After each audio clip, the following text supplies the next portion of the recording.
I've been charged to keep us on track in terms of time, so if it's all right with everybody, I'd like to get started. It's my great pleasure today to introduce the panel on best practices in planning and sustainable communities, and we have a great set of panelists here today. This panel session investigates the range of best practices for planning approaches and for sustainable communities. The panelists today will present perspectives at the national, regional, and local scales, as well as provide perspectives from community development, planning, housing, and transportation.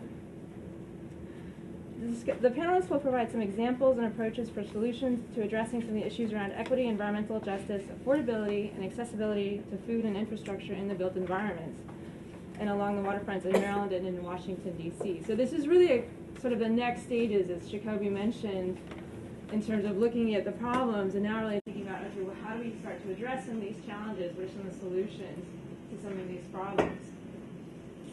And with that, I would like to briefly introduce our first panelist, Bradford Seaman, who is the Prince George's County Chief Administrator Officer, who works on planning and implementation for the county programs such as strategic management, the new regional medical center, county stat, transforming neighborhoods initiative, and the 311 call center.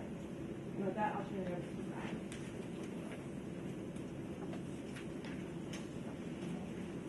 Good afternoon, everyone. Hope you had a good day today here at the conference. I'm always pleased when I'm asked to come out and talk about the county and some of our initiatives and how they can contribute to improving the quality of life here in Prince George's County. One of the things I was telling Vicki is that when I started, I didn't tell her this, but when I started working with the county government 2 years ago, I had no local government experience. I'm totally private sector, so I brought a complete different view to the county government. I'm a financial person by training and was an entrepreneur, ran a business with my wife for 21 years before coming here to the county government. I learned a lot about the role of the county government in the everyday lives of people here in the county. I also learned how much I don't know about the surrounding community in Prince George's County. And so I've made it part of my mission to make sure that I learn as much as I can, and I share what I learn with people in the community and in the surrounding jurisdictions that can really assist Prince George's County. When County Executive Baker took over, he made it clear to us that one of the things he wanted to do that had never been done before in Prince George's was to make health care a primary and top priority. Health care, schools, economy, and public safety were what we were to focus on. You know, the other thing is he had this vision and idea that one thing impacted the other, that where you have higher levels of economic development, you also have better public safety, you have better schools, and you have better health, and vice versa. One doesn't really lead or drive the other. So we realized that in a county of 865,000 people here in Prince George's County, about 400,000 of them live inside the Beltway in Prince George's County. Those areas are the areas that border the District of Columbia. As people have moved out of the district, a lot of them have moved across the line into Prince George's County. If you drive Southern Avenue or Eastern Avenue between Prince George's and the district, you know, you look on one side and the street sign says SE behind it for Southeast, and you look on the other and it doesn't. But it's one neighborhood. And when people walk across the street, they don't think, now I'm in Prince George's and now I'm in the district. So we set out to transform neighborhoods. And the neighborhoods for us don't just stop at the district line or at the line with Montgomery County, but they transcend. We identified within the county those areas that were most challenged. Most of them existed within the Inner Beltway. It starts from Langley Park. You go to East Riverdale, Bladensburg, Kentland Palmer Park, Suitland, Hillcrest Heights, and Oxon Hill Glass Manor. Those are some of our most challenged areas, not only with respect to public safety, education, health disparities, economic development. They all, if I had a PowerPoint and I could show you the maps, you would be amazed at how much the problems, if you overlay them on top of each other, they all kind of persist in the same place. So our biggest challenges are really around focus, around budget, and around coordination. The reason I say budget is county government has a $2.7 billion budget. Of that $2.7 billion, $1.6 billion of it goes straight to the county school system. Okay, so that leaves us with $1.1 billion, which half of that is invested in public safety. Our police department, fire department, corrections department, homeland security, sheriff, state's attorney's office, circuit court. That doesn't leave a lot else for a lot of other things. Our health department, our housing department, which is where a lot of the types of issues that we're talking about here today exist. Our housing department gets $90 million. All but about $3 million of that is federal funds. Okay, so our housing department is not very well funded by county general fund dollars. Same thing with the health department, $70 million budget and $50 million of it's grant. So as the federal government sequesters, then it impacts the county. So we've tried to take this Transforming Neighborhoods program. We've identified the 6 areas. We've put a senior person on the county executive staff that all report to me in charge of the 6 areas. We have we formed teams in each of the 6 areas, which is very different than other initiatives. So in each area, we have 15 or 16 people on a team. And the team includes all our public safety agencies, but it also has our health department, social services, family services. It has the schools, the sheriff. The sheriff is a separate elected official, but he is participating. We have our Economic Development Corporation, and they all work together. They meet on a monthly or twice a month basis. They meet with the community. They meet within the area. They identify what the issues are. And then they go back to their departments to implement the processes necessary to take care of that. One of the biggest things that we found, vacant and abandoned homes and blight. We have 13,000 or 14,000 vacant houses in Prince George's County. We lead the state in foreclosure rate. There are other issues, though. We lead the state with respect to pedestrian injuries and fatalities as well. So the thing that I think is important as I close out here, and we'll get some more chance to talk, is the county government understanding that we need to take the lead role in focusing our resources in the troubled areas, and by doing that, it lifts the entire county. Later on, I can share some data with you that shows that it actually works. We're down record numbers in homicides, record numbers in every single one of our crime indicators in the county. Every one is down. And they're down at record paces within the jurisdiction, at the region, and also nationally. And the reason why I bring up public safety is because in order to attract private investment partnerships, which we need in the Prince George's County, we have to change the perception that the county is not safe and it has a poor education system. I'll close out by saying this about education as I talk about public safety a little bit. We're challenged, no doubt about that. They talk about us being number 23 out of 24 in the jurisdictions in the state. But Maryland is the #1 state in the country for public education. People can't forget that. We've placed students 3rd, 37th, and 75th in math enrichment after-school programs that include over 1 million students. So we have a long way to go, but we want to attract help from universities, from other jurisdictions, and from nonprofits to partner with us to focus on these areas and lift the entire county. So I thank you, look forward to your questions and sharing more information.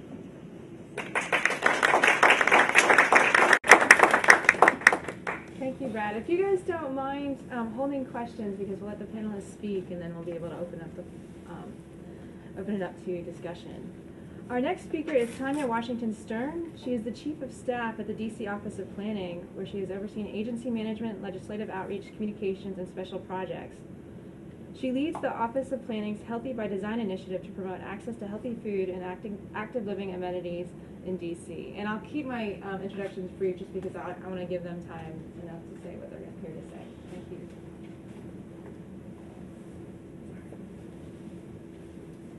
Thank you for having me here this afternoon. Since I only have a few minutes, I will, I think, highlight a couple of big initiatives that our office has been involved in and that I've been involved in. Those two are basically our efforts to address the obesity epidemic in the district. So we are really focusing a lot on the intersection between planning and public health, and then the second is our Sustainable DC initiative. In terms of access to health, we were given some questions to kind of help prepare our remarks, and we're asked to think about challenges that our different jurisdictions are dealing with. And one of those is definitely public health, and specifically obesity. It really is an epidemic in the district. Currently, we have an average of 22% obesity rate, but the critical thing about that is not just the fact that that rate is relatively high, but also the fact that the obesity rates vary quite dramatically across the city. If you're familiar with DC, DC is broken up into 8 wards, and there was a speaker at the panel that I was at this morning that talked about this a little bit. In Ward 8, which is the ward that has predominantly African American population, high rate of poverty, low access to grocery stores, there's maybe one grocery store in our entire ward, the obesity rate is almost 40%. But if you look at Ward 3, which is that most affluent ward in the city, has very high access to grocery stores. I used to live there, and there are at least 4 or 5 grocery stores within 18. There are 18, a total of 18 altogether. And just in the neighborhood where I lived, there was at least 4 or 5 that I can get to within 15 minutes. That ward has an obesity rate of maybe 8%. So we have a wide disparity of obesity rates in the city, and obviously that has a lot of spillover effects into people's general health issues. Obviously, if you're familiar with what obesity can do to people's health, and I'm not a public health expert, but these are all the things that I've learned, you know, it's very much a significant contributor to chronic diseases, and so that has a definite effect on people's quality of life. It has a definite effect on medical costs, not only for those individuals, but for the city and for hospitals and whoever is providing healthcare. So obesity is a major interest of ours because we have realized as planners that the built environment has very much a direct effect on people's health and the quality of health. And so we've really been focusing on a couple of aspects. One is access to healthy foods, and the other is access to active living amenities. So one of the things that we've been working on is incorporating that awareness into our small area plans as we develop them and work with communities and look at specific neighborhoods and incorporating specific recommendations to help improve those two aspects of their communities. We've also assisted with a change to the district's existing supermarket tax incentive, which provides tax abatements and some other incentives for new grocery stores that go into certain parts of the city. When for several years this tax incentive has been in place, but the target area was actually pretty wide, and what happened was that grocery stores going into neighborhoods that already had good access to grocery stores were eligible for this tax incentive. And so what was decided was that we really need to narrow this so that it really is targeted to those communities that really need it. So as part of legislation that was passed by council in 2010, it's called the Feed DC Act, we helped them to narrow the eligibility area that tax incentive applies to so that it's much more directly correlated to rates of poverty and the relative levels of access to healthy foods. So that's one definite thing that has already taken place. Another aspect of the Food DC Act was that it created a Healthy Corner Stores program, which a sister agency, the Department of Local and Small Business Development, got some funding to actually help corner stores become places where people can buy healthy foods. That's actually another challenge, but it's also an opportunity because typically in those neighborhoods they don't have a lot of big supermarkets. They already have a lot of corner stores, and so if they could go there to get healthy food and fresh food, it expands their options to access healthy food. Another thing that we've really been focusing on is using natural resources, particularly the Anacostia River and our parks, as a place where people can engage in active living. We launched a project just this year that would use the former 11th Street Bridge. There's I don't know if you're aware of this, but the 11th Street Bridge is being totally rebuilt. And so one of the old existing bridges, we identified that as a place that could possibly turn into a recreational amenity for not only the city, but the whole region. And the idea is to deck it over and to put in place a number of active recreation and possibly green space and some other ideas. And so that's a big project we've been looking at. We've partnered with a number of folks as our District Department of Transportation and community partners, and we're actually gearing up to launch a design competition. And ultimately, we want to get some private partners to actually help us build this amenity, because it's not going to be something that the city is going to be paying for. But we see that as an opportunity to connect the communities who live on both sides of the river to create a new amenity that they can walk to from their homes, as well as attract people from across the district. I want to move on to Sustainable DC. Sustainable DC is Mayor Gray's sustainability initiative that was launched in 2011. It's a little over a year old now, and our office, along with the District Department of the Environment, are co-leading this effort to create a sustainability plan for the city. And basically the mayor's goal was and is to make the District of Columbia the most sustainable city in the nation, if not the world. We worked with a number of community partners, other agencies, private stakeholders, institutions, and conducted a whole series of working groups over several months in a number of specific areas. And ultimately, we developed a vision plan that came out on Earth Day this year in April. And the vision plan states the vision that the district wants to achieve, which is in just one generation, in 20 years, by 2032, the District of Columbia will be the healthiest, greenest, and most livable city in the United States. And I'm focusing particularly on Sustainable DC because it not only focuses on how we can improve the environment in the district, but it really focuses on what's called the triple bottom line, which is not just improving the environment, but also equity and the economy. And so this document has a whole series of goals for 2032 that address a number of issues that kind of intersect with environmental justice and environmental health. I'll just mention a few of them. One relates to obesity specifically, which is to cut the district's citywide obesity rate by 50%. With regards to nature, one of the goals is to ensure that 100% of residents are within a 10-minute walk of natural space. So that relates directly to improving people's access to active living and recreation. For transportation, make 75% of all trips by walking, biking, or transit, and that also increases people's opportunity to engage in active living and exercise as they're going about the city. For water, make 100% of district waterways fishable and swimmable, so that directly relates to addressing the significant water pollution issue that we have. So those are just a few of the things that are going on, and I just wanted to close by saying that I'm interested in hearing the other panelists and to answer any questions that you have.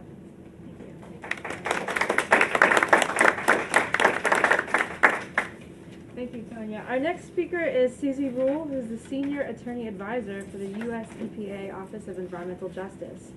She works to integrate environmental justice in NEPA permitting and rulemaking, supports community-based action, and fosters administration-wide action that promotes healthy and sustainable communities for environmentally burdened and medically underserved populations.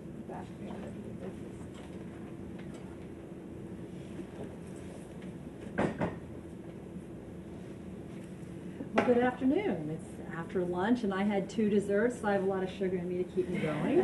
I'm going to talk about the other bookend. We've had these great examples, inspiration to me, even though you're in my own backyard, and I spent a lot of time in Clinton growing up. I was an Air Force brat. I'm going to go to the federal family, kind of the overarching umbrella, which these great examples are really doing the hard work, and we're trying to give some cohesiveness to it. And just real quickly, my theme and my mantra for the next 4 years, and now that we have this clear path forward, I can't tell you the big sigh of relief we have, that we have the 4 years, and that all of this important work in building architecture of the first 4 years is now meant to translate that into real positive benefits in communities. So I kind of think along the building blocks to connect the dots.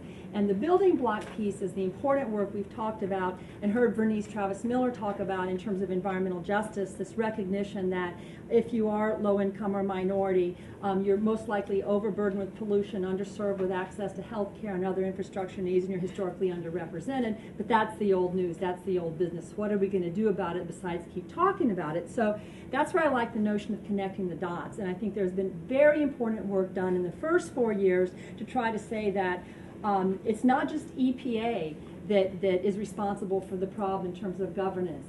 It's not just EPA that has a solution. We have an entire federal family, 17 to 20 different agencies that are out there committed to the same charge and the same goal. And we need to access them, and we need to get to the places in those agencies because they have assets, they have capacity, they have responsibilities and authorities. So that's really quickly the overarching umbrella. And I just want to say that the particular hats I wear, I'm going to talk about 3.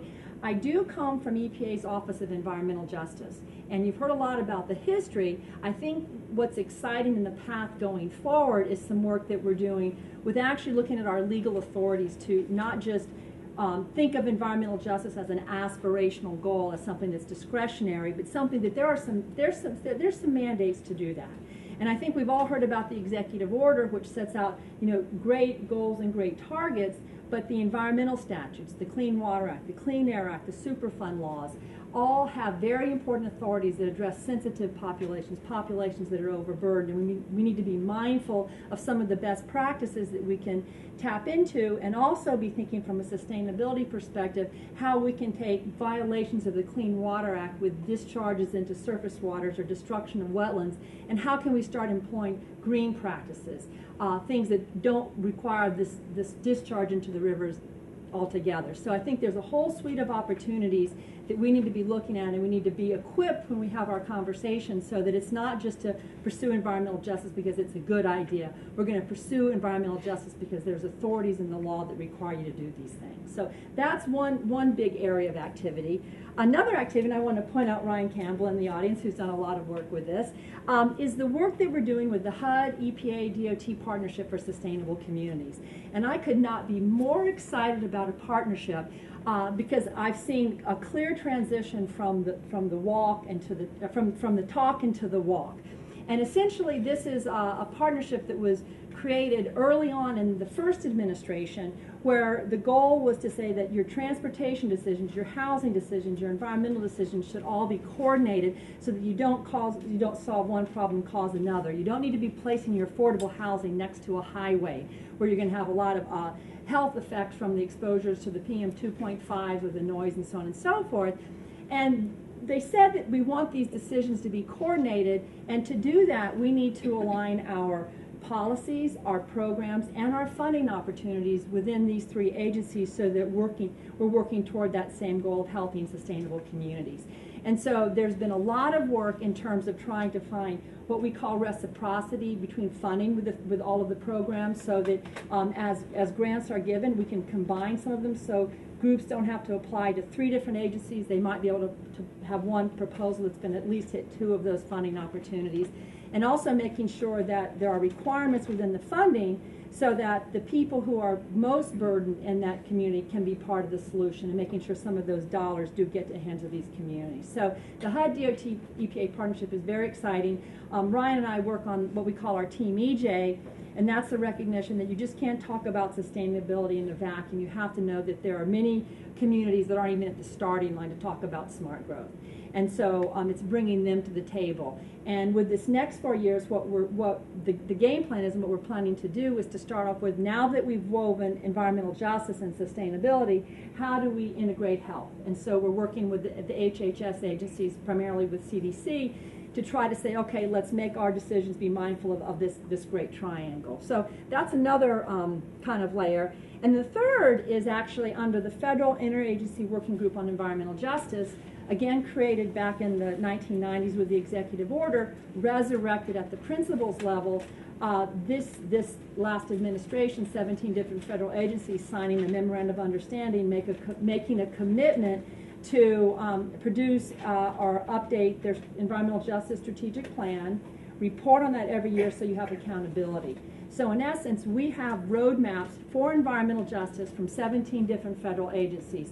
besides EPA, HUD, DOT, HHS, we have Department of Transportation, Department of Veteran Affairs, General Services Administration, Department of Defense. So a lot of the agencies that are responsible for activities which could have a positive impact on our community if done right, which can have maybe not a positive if not done correctly, we know where their commitments are, and it's something that we can access. It's a roadmap.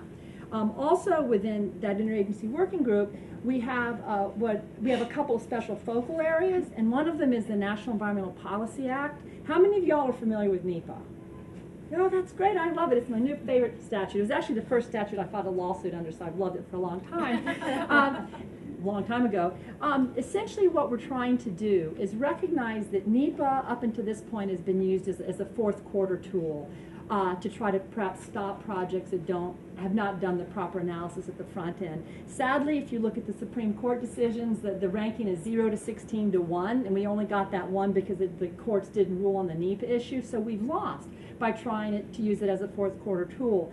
So the commitment of this administration and what we're trying to do is to say that it's supposed to bring people in together at the front end, where you have clear, strong, meaningful engagement by the entire affected population, but you want to do a better job of getting the data on what are the potential impacts to minority low-income populations, recognizing that the impacts to the general population may be less severe.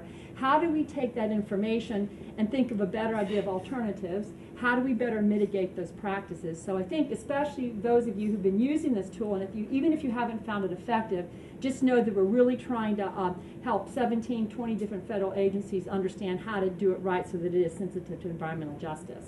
So those are three big buckets, and we were asked to respond to some questions, and I want to dive more deeply on a couple of these issues. One of the issues that comes up is obviously displacement and gentrification. How do we deal with that? What is our legal authority to deal with something that may be an unintended but nevertheless a direct and meaningful consequence? That's an example of where the HUD, EPA, DOT partnership has been working.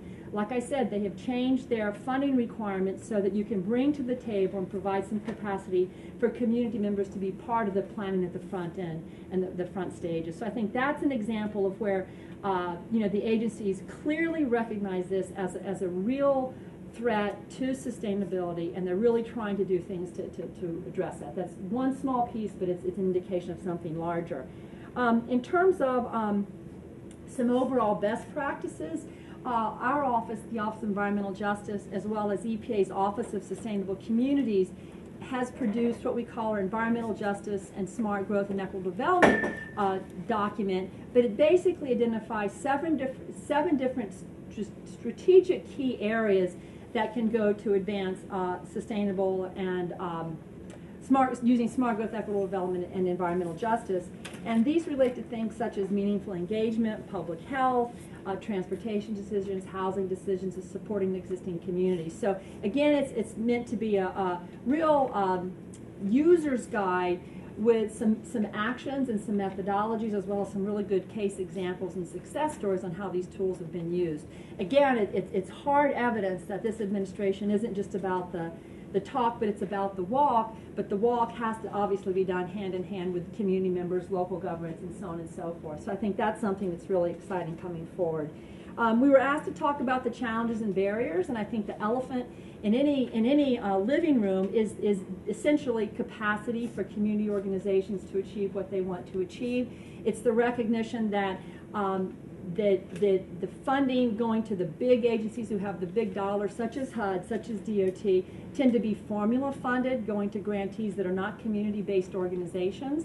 But it's also the realization that we can be partnering even if the community groups can't be direct grantees.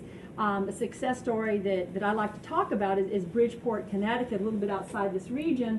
Again, a 90% minority, 90% low income, a community that was divided in half in the 1950s with the highways really destroying neighborhoods, where once again, I think you've got a competitor to your mayor of DC, because he also wants to be the cleanest, greenest, healthiest community in the world, and I think it's a great competition. But essentially, our office provided $100,000 to deal with issues such as asthma. We're able to, have programs that got rid of 600 tons of pollutants in the soil and so on and so forth. So $100,000, really good job. Well, then HUD came in with the program and offered $2.5 million. So there we see $100,000 to $2.5 million. That's legging up. Well, then DOT came in with an $11 million project in the same area on same issues, the health and sustainability of that community. And then all of those were dwarfed by the Department of Education, who provided a $14 million grant to help disadvantaged youth 7th grade through first year of college to become college ready and career bound. So it's an example of where you can start with the environmental justice issues, and you can go forward and bring forward housing decisions, development decisions, transportation decisions, and looking at the education of the communities to really get to a point where the communities have turned the corner.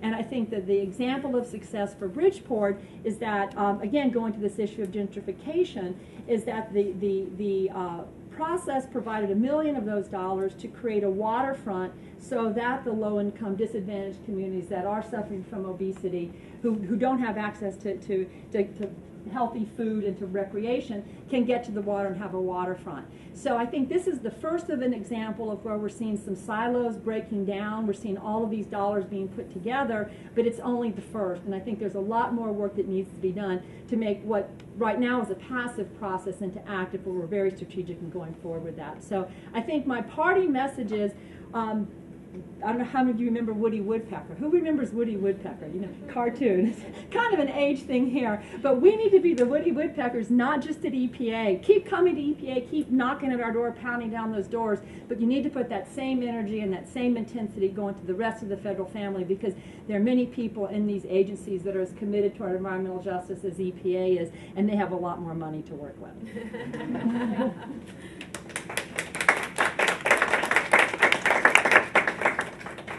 Thank you, Susie. It's my pleasure now to introduce our final panelist for today. I just have to say it is really just inspiring to be here with all of you and hear what you have to say about this. Our final speaker is Dr. Seema Iyer, who is the Associate Director and Research Assistant Professor for the Jacob France Institute in the University of Baltimore's Merrick School of Business. She oversees the Baltimore Neighborhood Indicators Alliance, which is part of the Urban Institute's national partnership that provide longitudinal community-based data on demographics, housing, health, crime, education, and sustainability. Thank you. Thank you very much. And yes, this is a fantastic panel, and it should be inspiring if it's Saturday afternoon, especially after Bernice spoke, who was really inspiring. And I'm really happy that she gave that historical perspective on environmental justice, because it's almost like you asked 5 different people about what it is and you'll get 20 different answers, right? So having that as our framework for this afternoon's discussion is fantastic. Let me talk a little bit about what we all, I think about with respect to environmental justice is, you know, the Aaron Brockoviches and the smoking gun smokestacks. And it's not so simple anymore, especially in a city like Baltimore. So I'm going to tell you a little bit about the story of Baltimore City and then the specific project that we work on to try and build capacity in communities.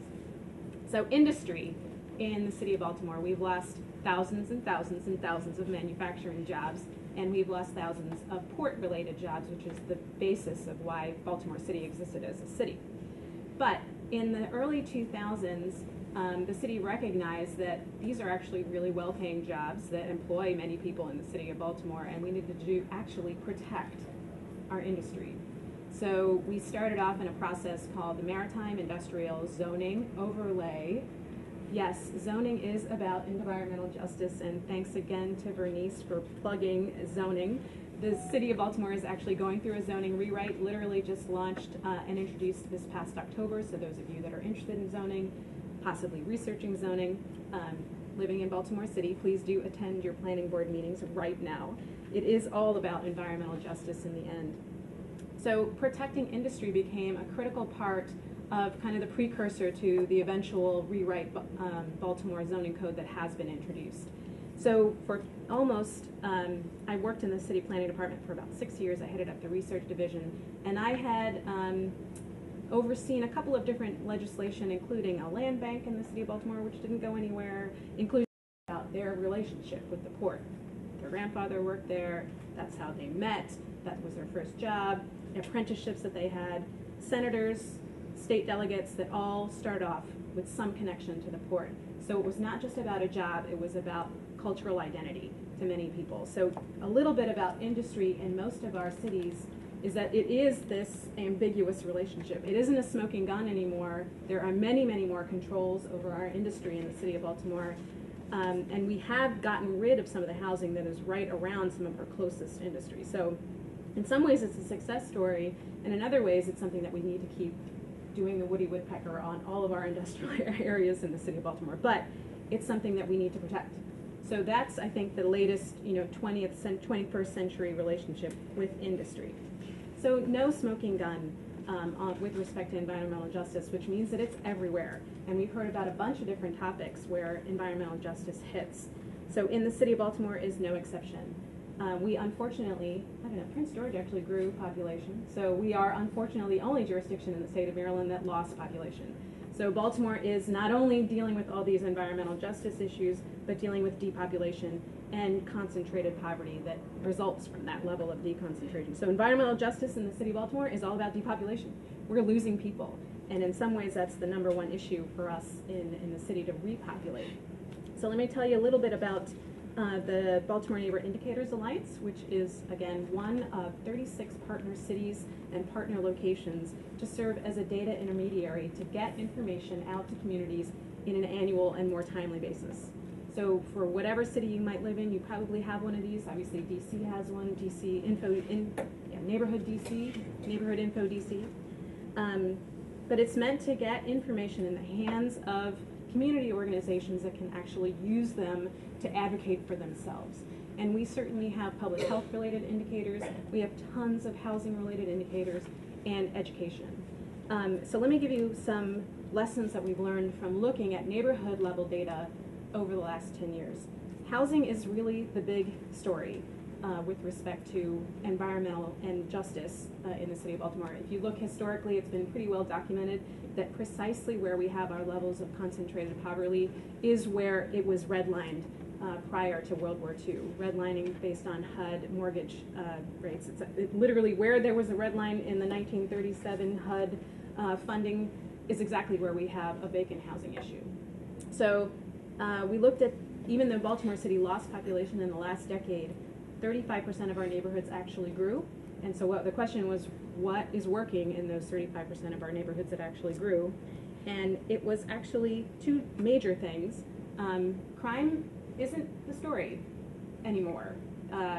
Crime rates in the city, in the neighborhoods that grew, were actually higher than the ones that didn't grow. And when you think about it, that makes sense, right? Crime is going to happen where the people are. And the variability in the crime, it happens in places like downtown where there's people just walking on the street. There's just many more opportunities for crime to happen than where neighborhoods that are not growing. But it was 4% vacant housing that was the threshold. No neighborhood with more than 4% vacant housing grew. And 4% vacant housing is not a big number. You probably in Prince George's have plenty of neighborhoods that are much, much higher than 4%. In Baltimore City, we have many neighborhoods with more than 4% vacant housing that just did not grow. And when you think about it, it's all about environmental justice.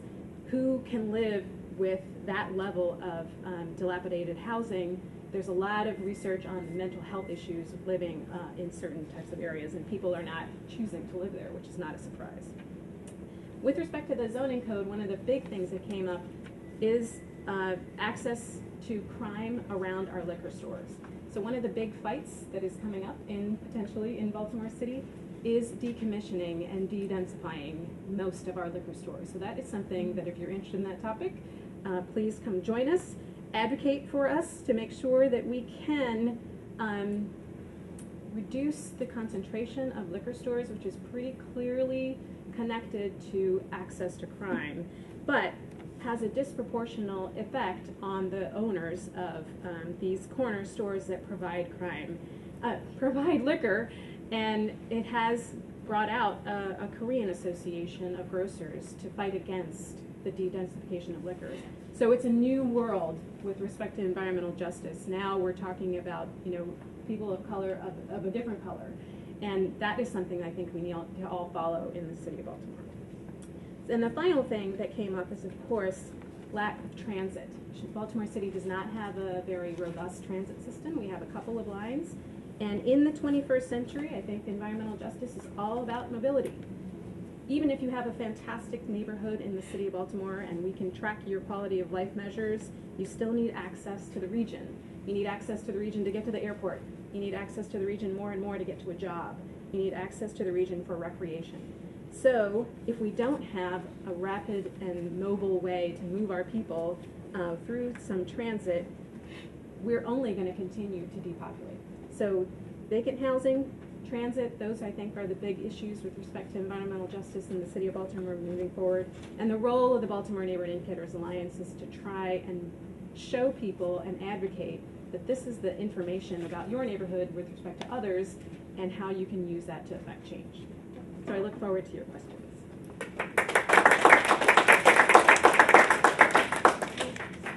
Thank you. So with that, I'd now like to open up the floor for questions. Thank you. I was excited at the very last bullet in your discussion on transit.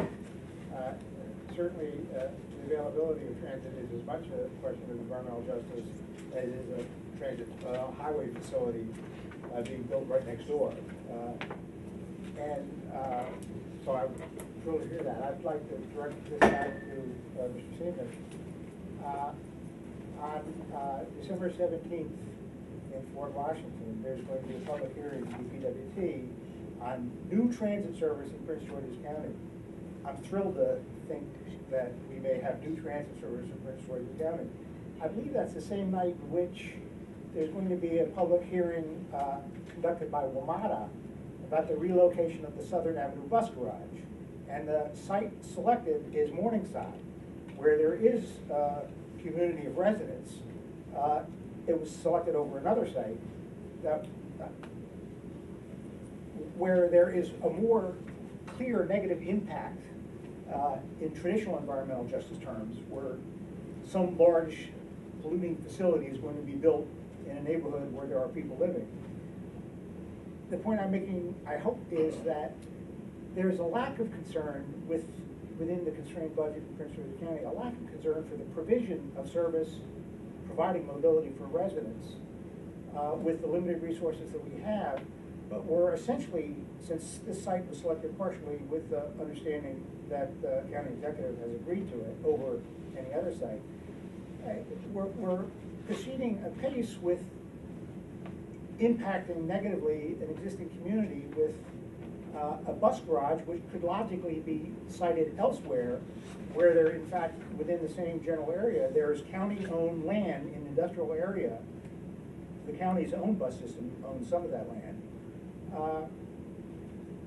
It's a misallocation of resources, and I don't know that very often the EJ community considers the allocation of existing resources as an EJ issue, but I would argue that it is. So I guess here's my question, and I could have raised the question about the bus garage in Ivy City as well, and the question about whether it's appropriate to cite new housing on a traffic corridor. If it was a transit corridor as well as a traffic corridor, there would be less traffic, automobile traffic, and it's logical to cite housing where there's an existing transit corridor, which we don't have much of in Prince George's County. Anyway, I apologize for such a jumbled question, but specifically as it relates to Prince George's County and the provision of transit, which is an EJ issue, and the citing of transit facilities in an existing neighborhood, and the allocation of resources that we do have, even in the constrained budget that we do have. Well, so that was a long question and a lot of information. I think with respect to the Southern Avenue bus garage, you're correct. There were 3 or 4 sites that were looked at for that. The site that you're speaking of that was chosen was, I believe that was chosen from an overall economic development perspective, and some of the other activities that were going on around it and how it may or may not contribute to those activities.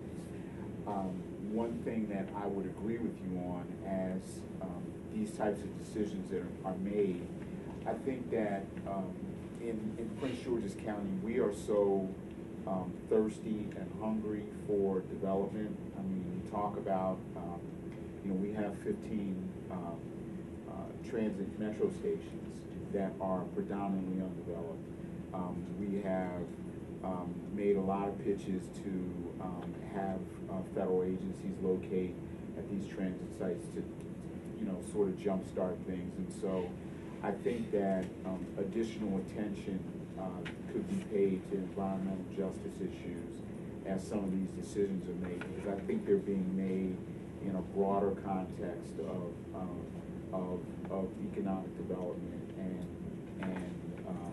and spurring that within the county. So, I mean, I'd certainly be willing to talk to you more and listen regarding your concerns, especially about the bus depot and the location of that. I think you raised several very critical points, and I think most importantly, because the story you described in Prince George's County, I'm seeing across the country, and that's in this mad rush for sustainability, we're not looking at some unintended consequences of some of these decisions. And essentially it's saying, well, you're getting some public transportation, so you should accept this negative polluting facility. And that's not the right answer, because that's not going to be sustainable in the long run. And I would just maybe offer that when environmental justice analyses are done, whether it's in the NEPA context or in another context, it's designed, again, at the front end to get to the impact on those pockets of low-income populations, minority populations, to see where they might be bearing that greater burden. And so that you have to account for that data at the front end, which can help influence the consideration of the alternative sites, which can ultimately influence mitigation. So I don't know if you've had to look at the NEPA process, but I think that gives you a legal structure to have those conversations. And the second point, though, is this whole issue of does environmental justice consider benefits? One of the hallmarks of this administration is the recognition, and I think this goes back to points that, I guess the one that you were making, is that environmental justice historically comes from proximity and exposure to highly polluting facilities. But our office has done a lot of work on the disproportionate impact factor, so there's really 7 different ones, which can include physical infrastructure, cumulative impact, so on and so forth. And so it's the recognition that environmental justice is reducing the burden of pollution, but it's also increasing access and equal distribution of benefits. And so I think that if anybody is arguing that environmental justice doesn't include equal access to those benefits, they're not consistent with some new orders and circulars coming out of the Department of Transportation, which highlight that as one of their 3 primary points. So I think that there's probably a lot of authorities that are in existence which can support some reconsideration, or at least some better analysis of those factors that we talked about. But I have to say that, we've got to be 21st century about these types of facilities, because neighborhood, I don't know a specific example, but neighborhoods are dying for these jobs, right? Especially in a place like Baltimore City.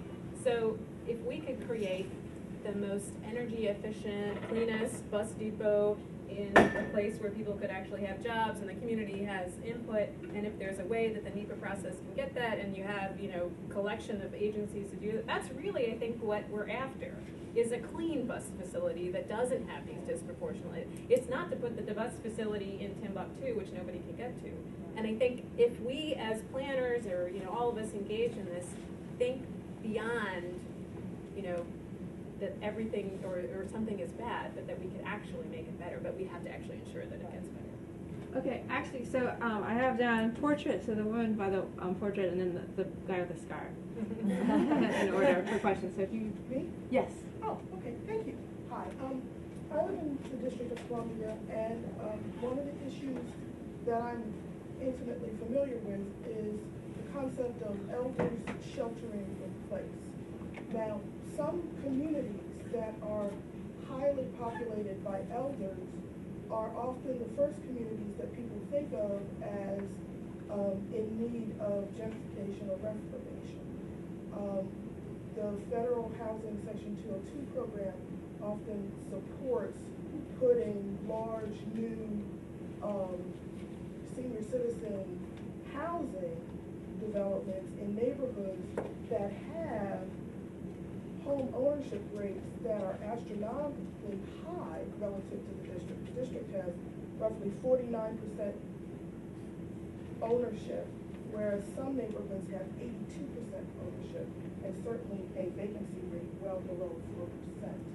So with respect to environmental justice for our elders, are there any, I'm thrilled about the 17 agency coalition, but are there any ways to target it to the census tract level or to the, so that these senior citizen neighborhoods aren't included in a larger neighborhood that doesn't reflect their struggle to keep their trees, their sidewalks, their alleys clean? How small can a neighborhood be? Yeah, or maybe Tanya from DC. Well, I can say in terms of, how the Census Bureau measures things, I think the smallest geographic level is the census block. The census block, the census tract, and Yes. the census group. But the issue you raise is actually a very good one in terms of housing for elders. And I'm not an expert on this issue. I do know that there is a comprehensive housing task force that is underway in the district. Our agency is one of the partner agencies. I don't know for certain if they're looking at this issue. That is something that I could look into. But I have been in on some other conversations about housing for seniors, and specifically with the boomer generation getting older, how sort of the way we do housing for seniors is not the same as it necessarily used to be in the past. There are more people who do want to stay in their homes. They don't necessarily want to move to a senior building, apartment building. And so how do you factor all of that in as neighborhoods are being examined for future reinvestment? I don't know what the answer is, but I think you've raised a really important question. Just as a quick response, it's kind of a cross-sectional response, is that as a response to Team EJ of the partnership, HUD has created and has just released what they're calling the Fair Housing and Equity Assessment Tool.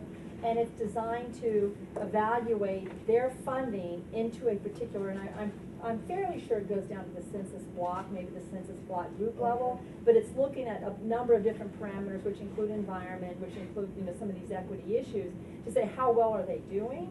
And so I will give you an email. It's sunaree.k.marshall@hud.gov, because this tool is just off the shelf and they're really excited about people using it. And that might get you some data that you might need. Thank you. I'll get to it. Yeah, we'll write that down after Jeff. Hi, I'm Matt. I live in Columbia Heights, so it's really easy to get here because I live in a really transit-oriented community and right by the metro station. Columbia Heights is actually a really good example in the district of transit-oriented development, and that brings people in. It's a vibrant community. What I thought 10 people told me years ago was like, oh, Columbia Heights, we're a good shot. I mean, still a good shot, but the point is that for PG County and for a lot of parts of the district that underdeveloped their station environments without transit-oriented development, how do you, A, incentivize developers to put their capital to build up in those areas, but also provide the teeth so that a certain portion of that housing is actually meant for low-income members of the community, might be displaced from older housing that's there. In San Francisco, you have 25% of new developments are housing in those spaces are designed for neighborhood people who are displaced in the neighborhood, but it's not really attracting a lot of investment because you're only going to get 75% high profits. Is there a way that across EPA, HUD, and DOT you can actually truly incentivize development with provisions for low-income housing for people who are displaced in neighborhoods or maybe displaced from there? Well, I can mention that the District of Columbia actually we're undergoing our own zoning rewrite, which my office is leading. It's actually, we've been doing it for 4 years. We've got, I think, another year to go. But one of the proposals does focus on creating, I don't know all the details, but like transit zones, so that you have like a zoning designation that supports development around high capacity transit corridors. And so that is one way to do it, is you can use zoning as a potential incentive. Another thing that is going on in the district is we actually already have an inclusionary inclusionary zoning requirement for, and I don't know what the specific number is, but for certain types of new residential development, not just single homes, but high density residential developments, that there's a certain percentage that have to be set aside for affordable housing. My understanding is that it's not specific to dedicated to people who are being displaced from that community, but the goal is to take advantage of a lot of the new housing development that is going on throughout the city and to use those as opportunities to create more affordable housing, and also to ensure that a lot of affordable housing isn't only going in certain neighborhoods, but that this is happening in some of the higher income neighborhoods as well. So that those are at least a couple of tools that we're looking at, that you can use zoning as one way, to try to incentivize some of this development. And I would just say that your articulation of the need is exactly what the partnership is trying to address. And they've got a menu of things that they're doing, whether it's some funding programs or some tools or so on and so forth. So there is a great website, and we can share that with you, which can give you that whole sense of those tools. And I think we're with you on wanting to get there. It's going to take some time. So with respect to transit-oriented development, you need the development, but you need the transit. And most communities are struggling with just getting that transit on the books now. And so in the city of Baltimore, we've been working on the Red Line, which is an east-west line.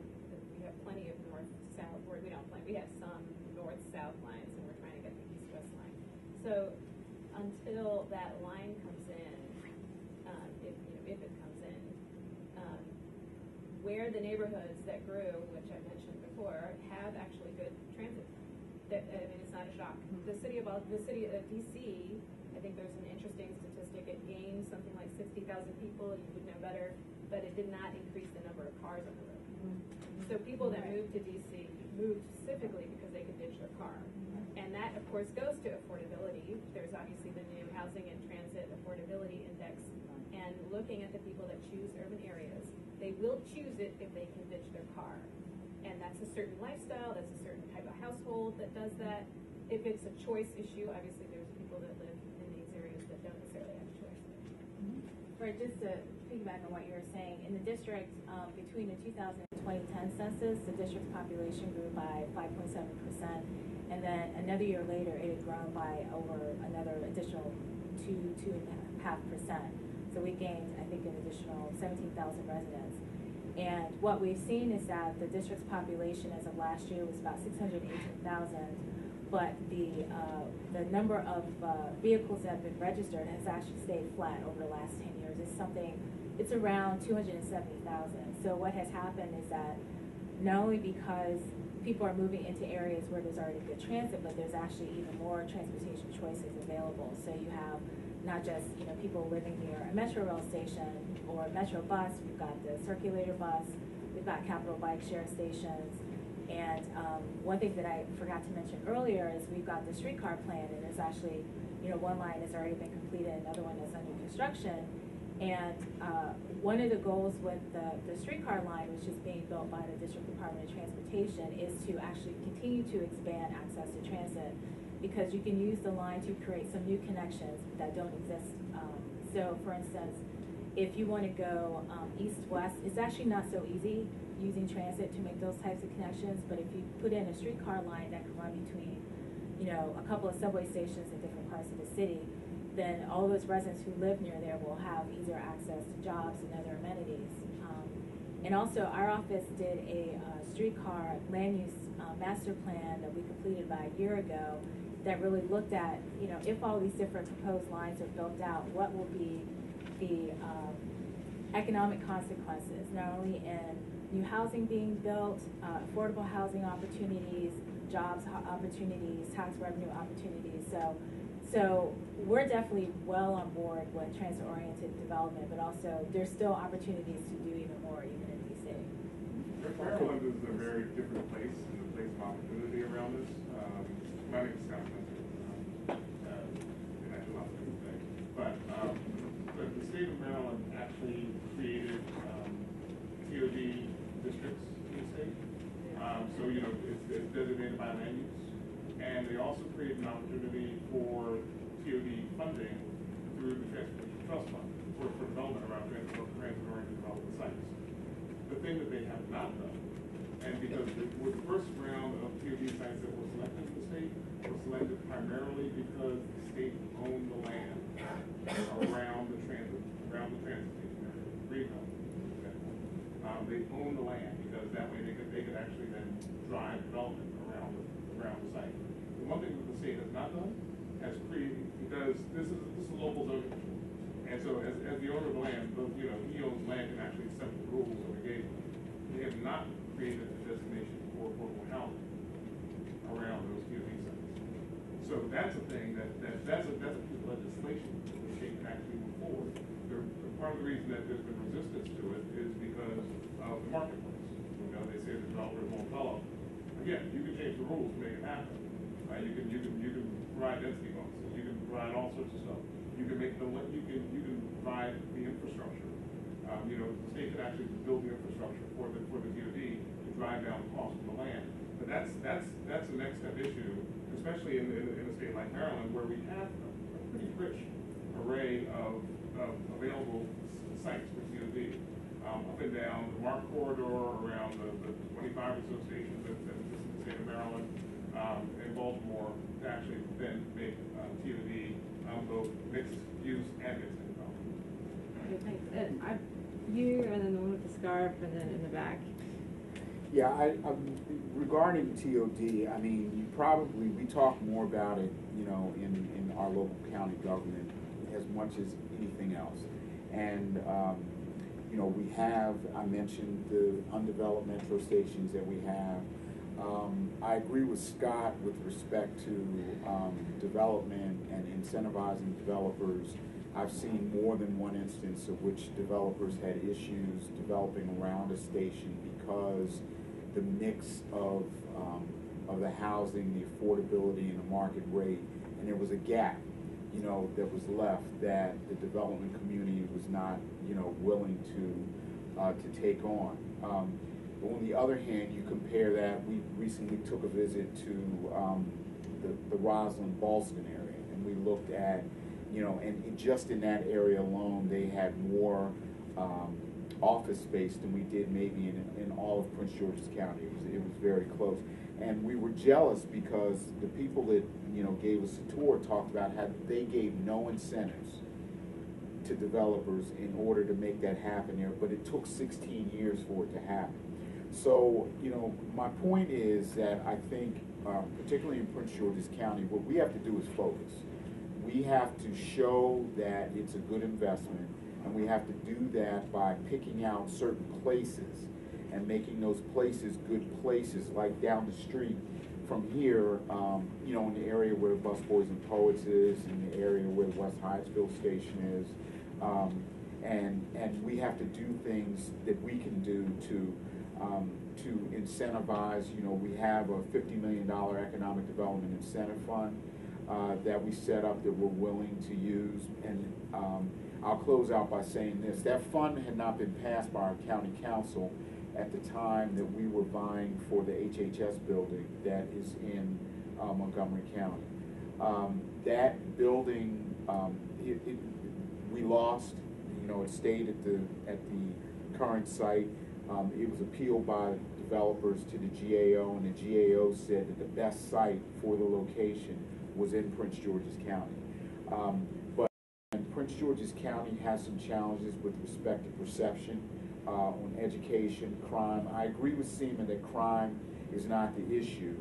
And there are other environmental factors with locations and what have you, and victims and lack of services, and that you have to focus on those in order to keep the crime from happening. But in this county, the perception a lot of times is what makes the development community say we are not willing to take that risk and make that investment in the county. And we have to get over that hump in order to show that it's a good investment, and that you can create something like some of the places they have in the district and in Northern Virginia. Can I just add very briefly in terms of the whole perception issue? you know, a lot of the improvements that have happened over the district. I'm from DC, so I remember when going to 14th EU was not a safe place to go. I used to hear that in elementary school.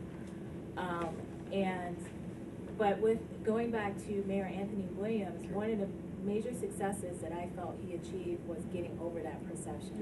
Because DC actually still had a number of problems when he was mayor, but whatever he was able to do, he was able to talk to the development community and others who had significant dollars to invest in the city and to convince them that DC was the right place to invest that money. But you really do have to address the whole perception issue. I totally agree. Right. Yeah. Yeah, I would like to add another layer of perception issue, which is about the planning process, which the developers have to go through in order to bring the plan to the implementation.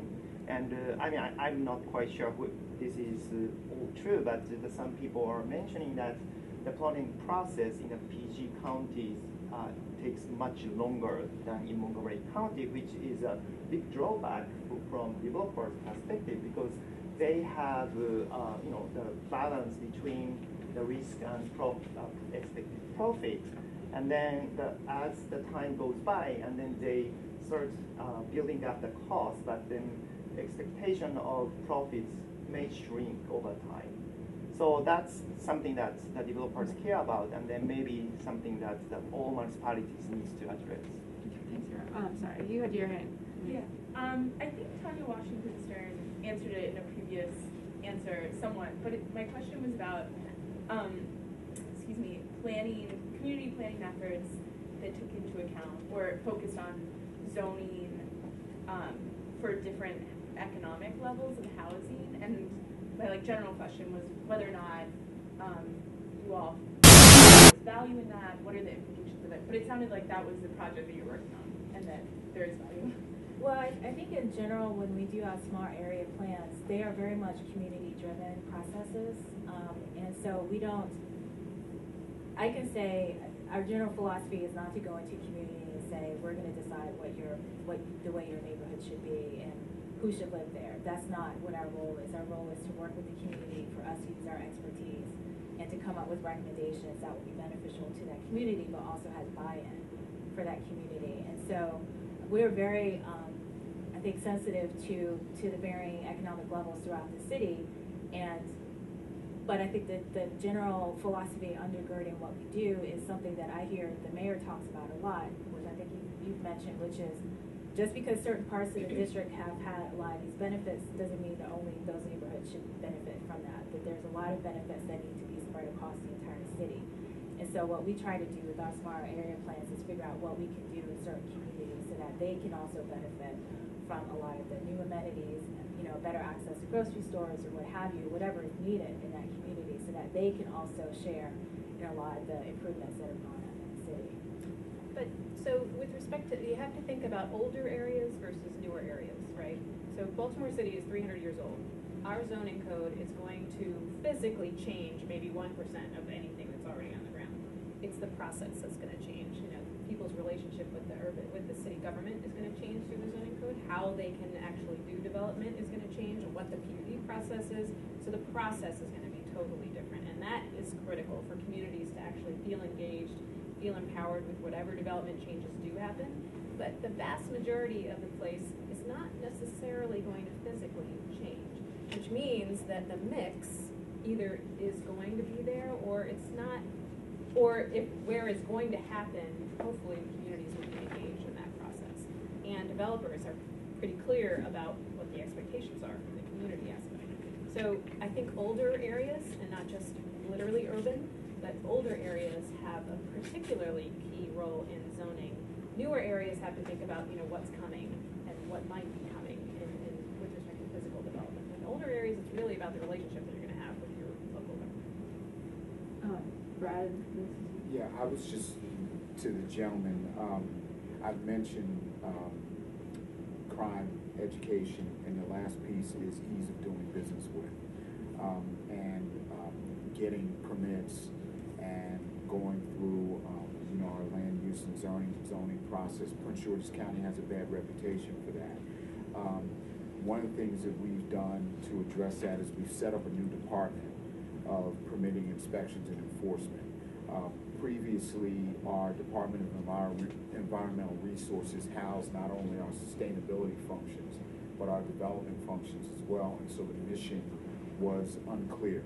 We've set up this separate department that will actually, it's been set up already, it will become functional on July 1, beginning of our next fiscal year. So we're currently splitting up the Department of Environmental Resources and also working with Park and Planning, WSSC, and some of the other entity or agencies that are involved in our land use entitlement and permitting processes. So I agree with you. You mentioned Montgomery County as well in comparisons. You know, I had a group of developers in the office, you know, a week ago, and they were, you know, bending our ear about the difficulty, and we've been very open in listening to them and giving them feedback. And, you know, I asked, how different is it in Prince George's County versus Montgomery or, you know, in Virginia? And, you know, they cited some things, but they basically said that every jurisdiction has, you know, a reputation for something that it doesn't necessarily do well. But as compared to Montgomery, you know, while we both operate under the Maryland National Capital Park and Planning Commission, the function of park and planning in Montgomery is a little different than it is in Prince George's in the way it's set up. So one of the things that we have to do is work to try to model, but you know, it's a political fight, and you know, it takes time. But I agree with you, and that's an area that we're working on as well, in making the process and reducing the cost to the development community.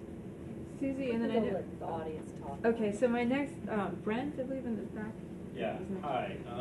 So I actually just wanted to jump back like one conversation. So I'm actually a city council member here in Prince George's County.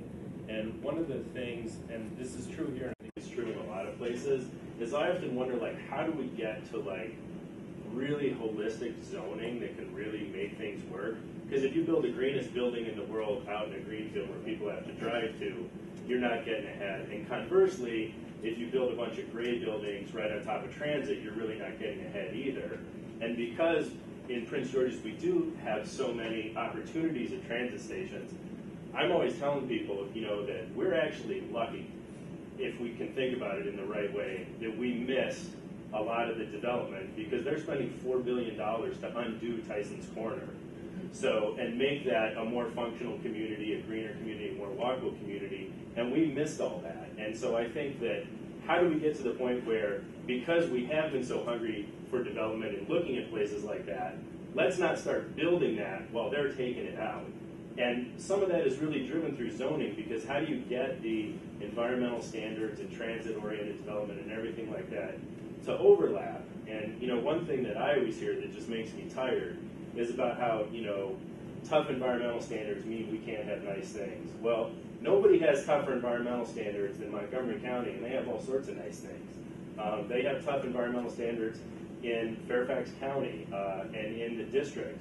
And, you know, one of the ways this has really brought home to me was talking to the head of the sustainability office in DC, who said that the demand for office space and green buildings is so great in DC, they can't keep up with it.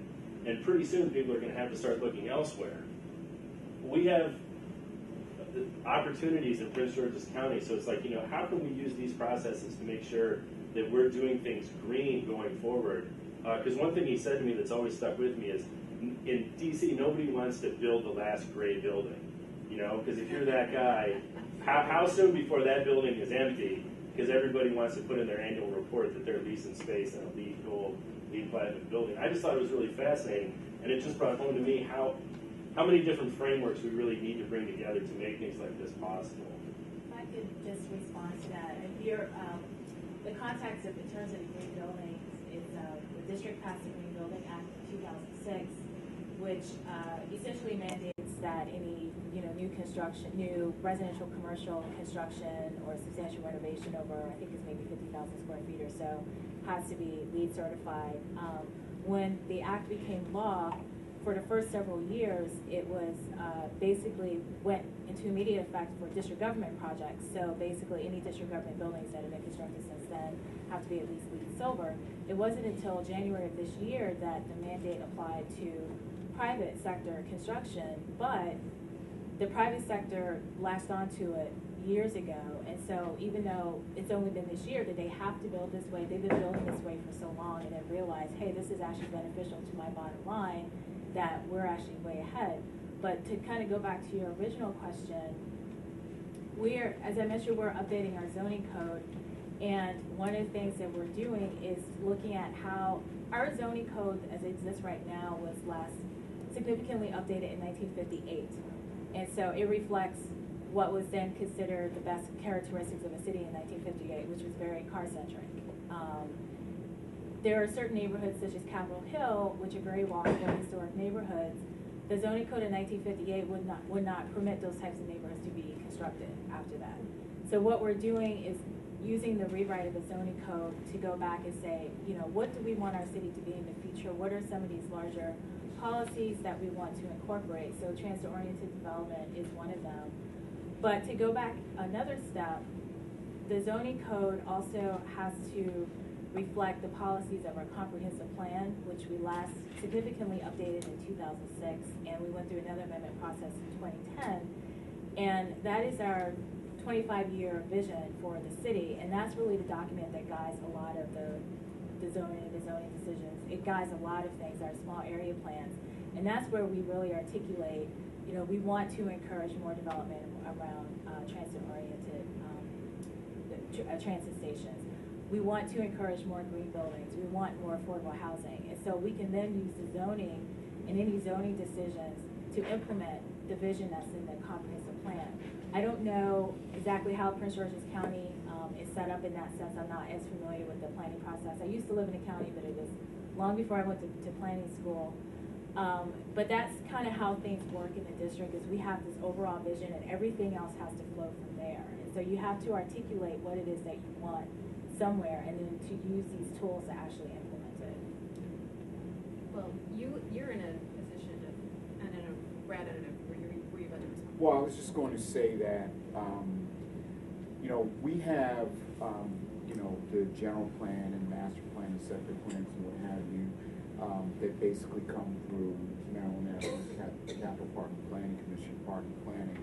And I will say that, you know, in the last administration, a lot of what was done was the plans weren't really looked at. I mean, Park and Planning does great stuff. It looks great, and nobody used it. And nobody necessarily followed it either. So what would happen is that for each individual project that came up, you know, there was a fight to get that project through, you know, our district council.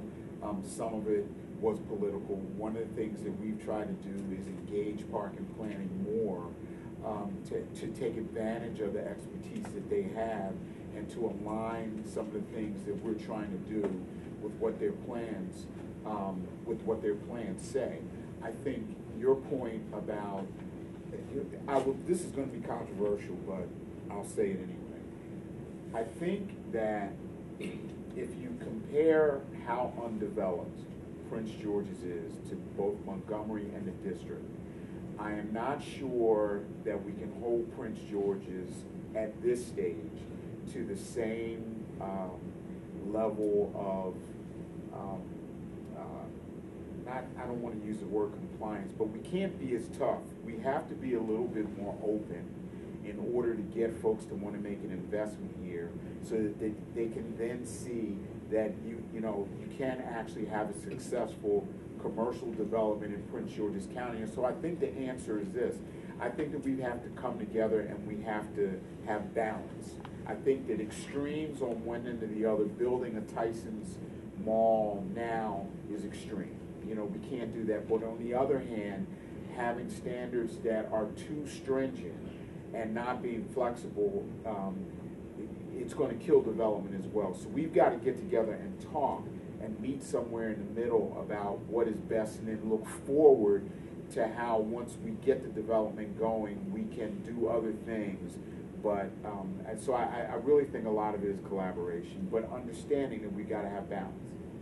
So, I absolutely agree with what Brad just said, because it is about trying to make sure that with your leadership on the council, you know, in the city of Baltimore between 2000 and 2006, the city saw this amazing growth in development, or it seemed like that, you know.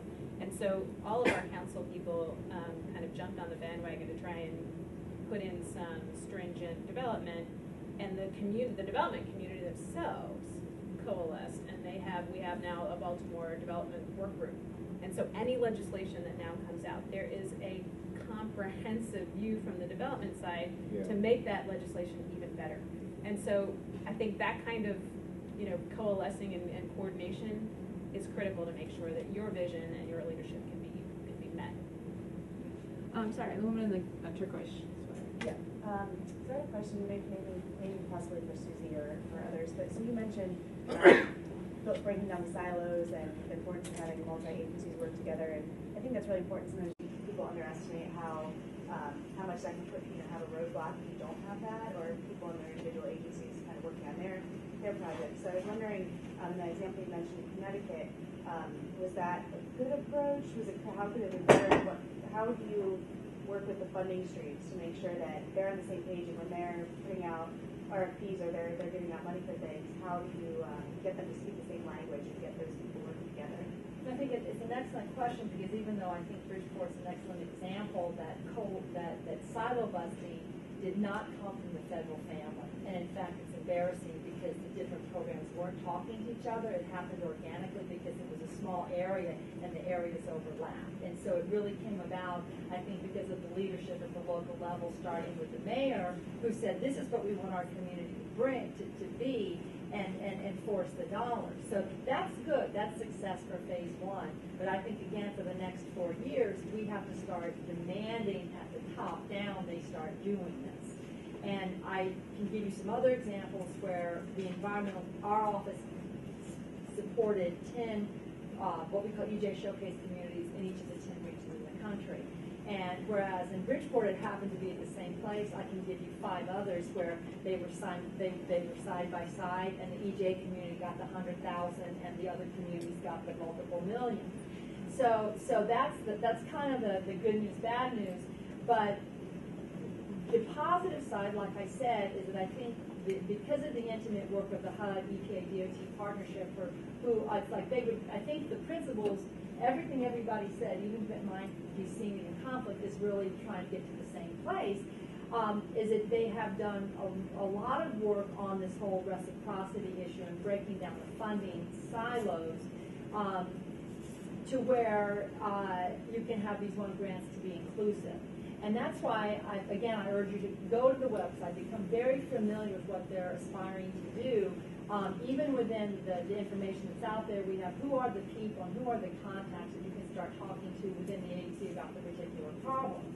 So I think that's a mechanism, because I think the more that these people inside the Beltway can be working with people on the ground who share their objectives, I think the farther that we'll get to. I mean, it's not a direct answer, but it's something where we need to be moving forward, figuring out a better way to do that. And I just want to go back to, I think, you raised a good point about profits for developers.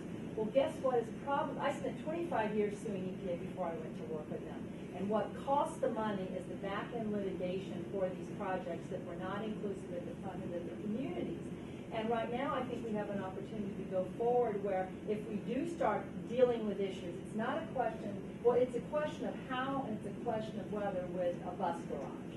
We want to have the green bus garages, but if all those bus garages, even if they're green, are choosing to go to that pocket of poverty and not to the neighboring community that's wealthy, that's not environmental justice. And that's how we're carrying forward the environmental injustices of the past. And so I think we have a lot to work with now. Again, this long-winded answer to your question, that is that we have a lot of really strong allies that want to make it work, that are willing to change what they're doing to accommodate the real world, but they need your voices there. They need your best practices. They need your best failures, because we can learn from those. Okay, our last question. A couple of things. First of all, I think Brad brought about the zoning thing. Well, I live in Greenbelt, and we're a fairly progressive community. But one of the things I hear from our city council very often is, we don't control the zoning. So we have these great plans, we don't control the zoning. The second thing in DC, the federal government mandates for green building, I'm sure helped spur that type of development. And It's actually a local law. Yeah. It wasn't federal. But I mean, the federal influence. Anyway, I don't want to get into that. Okay. I'm sorry. I'm on the advisory committee in Greenbelt to write a sustainability plan for the city. We use models from all over the country. And let me answer this. One of the things I realized by coming here today is that there's no element for environmental justice in the sustainability plan. The templates that I've seen, I have not seen anyone on environmental justice. One of the things that municipalities are now doing with Sustainable Maryland Certified and other programs like that is including environmental justice in these master plans. And I'm wondering how we can best do that. I was talking to you offline about that. But how do we include environmental justice in these master plans that a lot of the municipalities and counties are depending on to build a framework for their actions into the near and far future? There are examples of where there are environmental justice elements. And going back to some of your question, even if you have a fixed area that's historic, there's been a lot of great work on green zones where you really start to negotiate within the community about maybe moving a junkyard that's right next to the community somewhere else and land swapping. So I think there's a lot of really good work. The Office of Sustainable Communities, EPA, does have some building blocks and things like that. So we can put you in touch with people to give you some examples that can be improved upon, but at least it's a place to start. And I wouldn't let the zoning hinder anybody. Developers have figured out many flexible ways to deal with development with the current zoning. In the city of Baltimore, we have almost 91 planned unit developments, which are essentially zoning code rewrites at a very small scale. So I wouldn't let the zoning code necessarily hinder you. There are other ways to do it, but obviously a zoning code rewrite is a comprehensive way to do it.